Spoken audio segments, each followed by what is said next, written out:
बयान देने के लिए नूपुर शर्मा को सुप्रीम कोर्ट ने कड़ी फटकार लगाई है।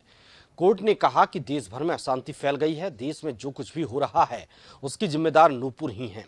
उन्होंने अपने बयान से देश की सुरक्षा के लिए खतरा पैदा किया। कोर्ट ने उन्हें टीवी पर आकर देश से माफी मांगने को कहा है। सुप्रीम कोर्ट के 2 जजों की बेंच ने कहा कि नूपुर ने टेलीविजन पर आकर धर्म विशेष के खिलाफ उकसाने वाली टिप्पणी की। उन्होंने इस पर शर्तों के साथ ही माफी मांगी, वो भी तब जब उनके बयान पर लोगों का गुस्सा भड़क उठा। ये उनकी जिद और घमंड को दिखाता है। कोर्ट ने विवादित बहस को दिखाने वाले टीवी चैनल और दिल्ली पुलिस को फटकार लगाते हुए कहा कि दिल्ली पुलिस ने क्या किया।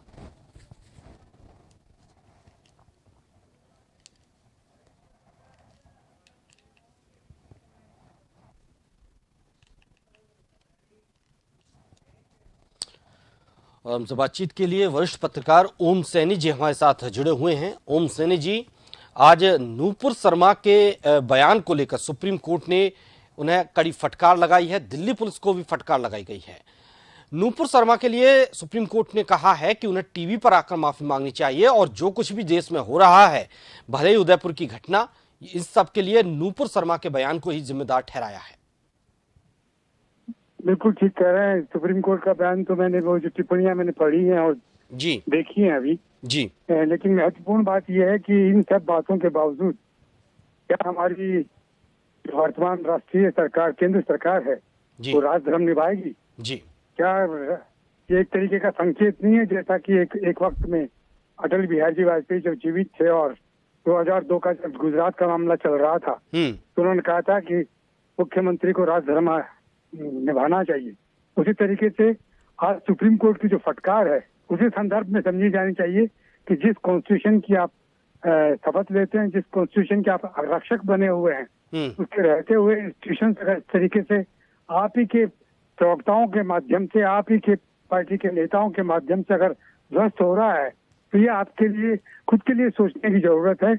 और ये वक्त है कि पूरे देश के सामने आप जाएं और कहें कि जो कुछ हम बोलते रहे हैं, जो कुछ हम करते रहे हैं, उसके नतीजे का ही परिणाम है कि आज उदयपुर हम भुगत रहे हैं। जी जी। और आगे ऐसा कुछ ना हो, इसके लिए जरूरी है कि जो कॉन्स्टिट्यूशन की जो भावना है कि सब संप्रदायों के साथ में, सब जातियों के साथ में, सब क्षेत्रों के साथ में जो एक समन्वय और सौहार्द होना चाहिए वो बरकरार रहे। और उसको कोई अगर डिस्टर्ब करता है, उसको अगर कुछ कोई गलत उस पे लेके जाता है तो उनको रोका जाना चाहिए। और यही नूपुर शर्मा के माध्यम से संकेत है। ओम सैनी जी, 12 मुस्लिम देशों ने भारत के समक्ष अपना विरोध जताया था इस बयान को लेकर। उस वक्त भी कोई एक्शन नहीं लिया गया नूपुर शर्मा पर, सिवाय पार्टी से निष्कासित करने के।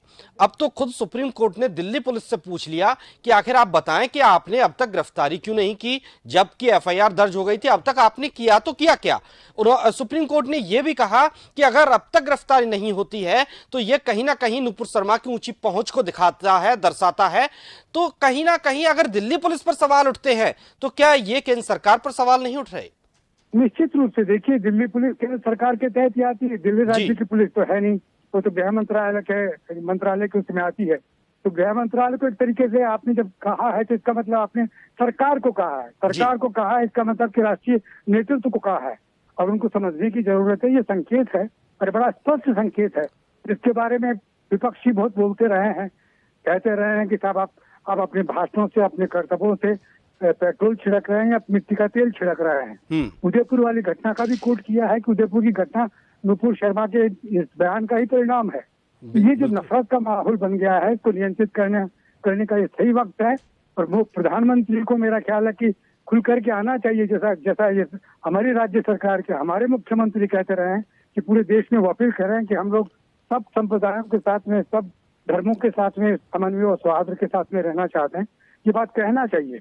और आज का ये तो इससे ज्यादा स्पष्ट संकेत हो नहीं सकता जो सुप्रीम कोर्ट ने कहा है आज।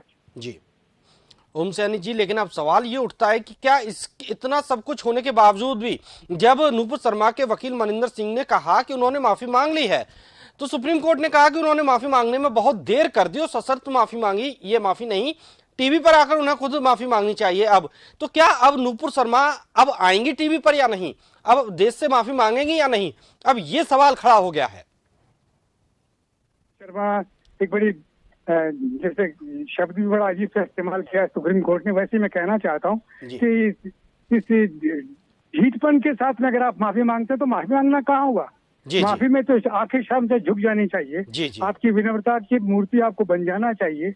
ऐसा जब तक नहीं हो तो एक ये तो अहंकार के साथ में माफी मांगना हुआ।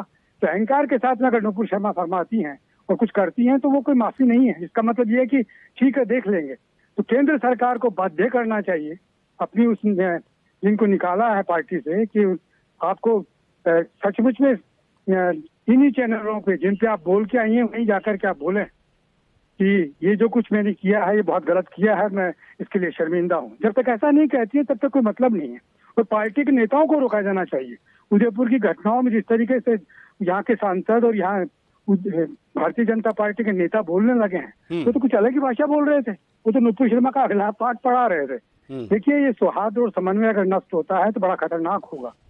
कन्हैया की जिस तरीके से मौत हुई है ये बहुत शर्मनाक है, बड़ा हमारे लिए दुख की बात है।